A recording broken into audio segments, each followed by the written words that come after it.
بسم الله الرحمن الرحيم نحمده ونصلي على رسوله الكريم أما بعد. Ibrahim al-Nakhai rahmatullahi alayh, he was from the chain where Imam Abu Hanifa rahmatullahi alayh and the scholars of Kufa that acquired knowledge from the chain links back there.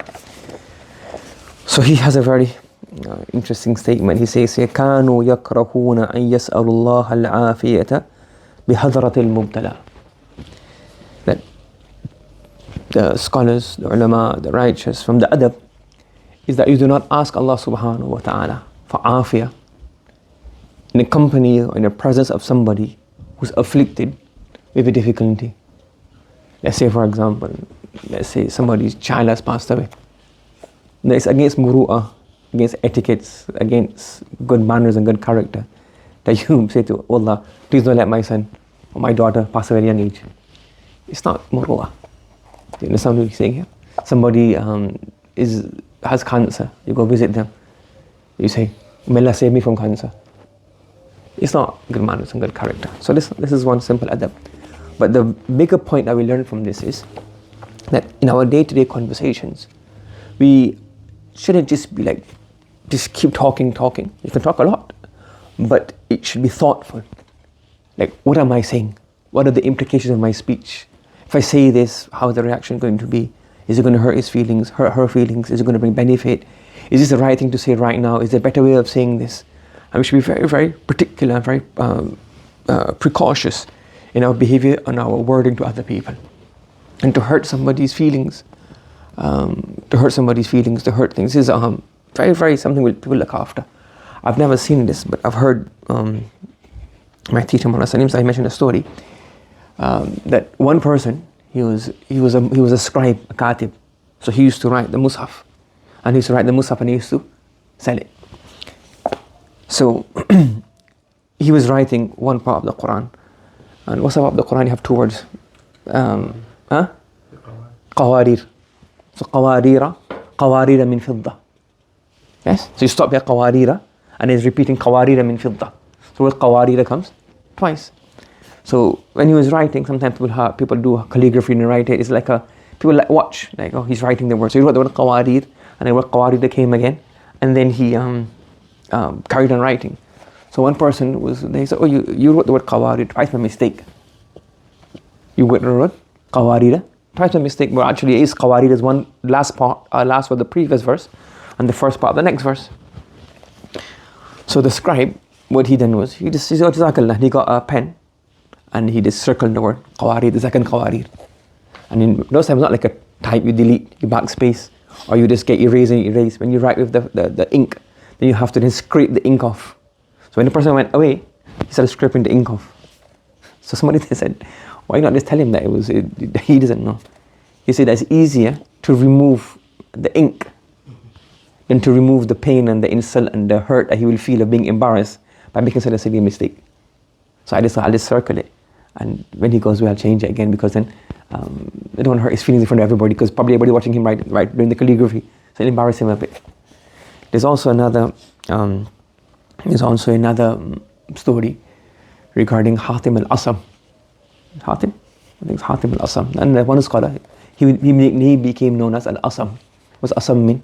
Summun bukmun umyun la yarji'un. He was deaf. He wasn't deaf. So what happened was, he was in a gathering, and a lady, young or old, I don't know, a lady came to ask a question. And when the lady came, she lost control of herself and she passed wind. So when she passed wind, obviously it's embarrassing in front of the scholar. She passed wind.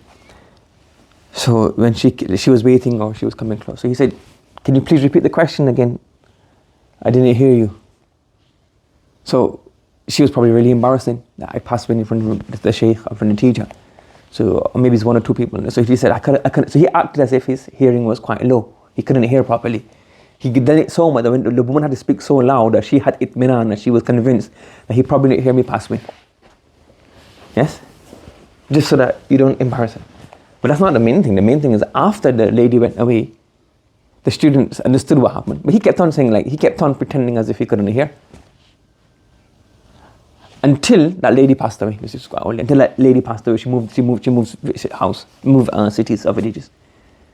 So he said that I was in the gathering and I thought that when she passed away, that it embarrassed her. So I just pretend I didn't hear her. But then afterwards, if she finds out that I was just pretending, she still get embarrassed. So until she didn't leave the city, or she didn't leave, or she passed away, that's why he came to Hatim al-Aslam. He wasn't deaf. But just so that he doesn't hurt somebody's feelings or embarrass them, this is what he adopted. You understand? So we have to be this is the lesson that we learn from this, that we have to be very, the Prophet ﷺ says, sometimes a person says a word, he doesn't, لا يلقي لها بالا. He doesn't even think twice regarding the words he's saying. He just says it. But because of this word, sometimes what happens? He ends up in the fire of Jahannam. It could be kufr, words of disbelief, words of ungratefulness to Allah subhanahu wa ta'ala. It could be just hurting somebody's feelings, insulting somebody. You didn't even think about it. And sometimes on the contrary, you say a word, you didn't even realize that what you have said. But you may have just said something and somebody was inspired by your word. Somebody was feeling sad and you just motivated them. So you smile at somebody became happy.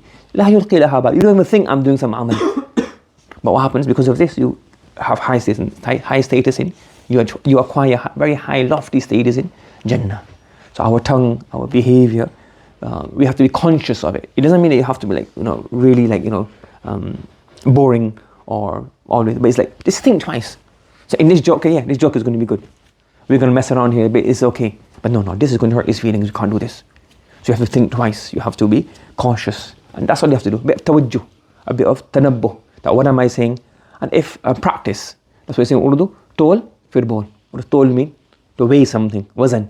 So tol, meaning weigh what you're going to say, then bowl, then speak. Don't just speak and then realize, oh, I shouldn't have said that. Because some people speak and don't even think afterwards, what did I say? Some people speak and then realize, oh, made a mistake. What should you do? Think first and then speak, so that you don't have to regret.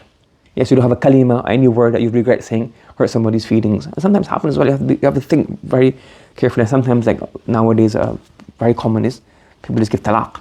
They just don't even think about it. They just utter it on a WhatsApp message, just in anger.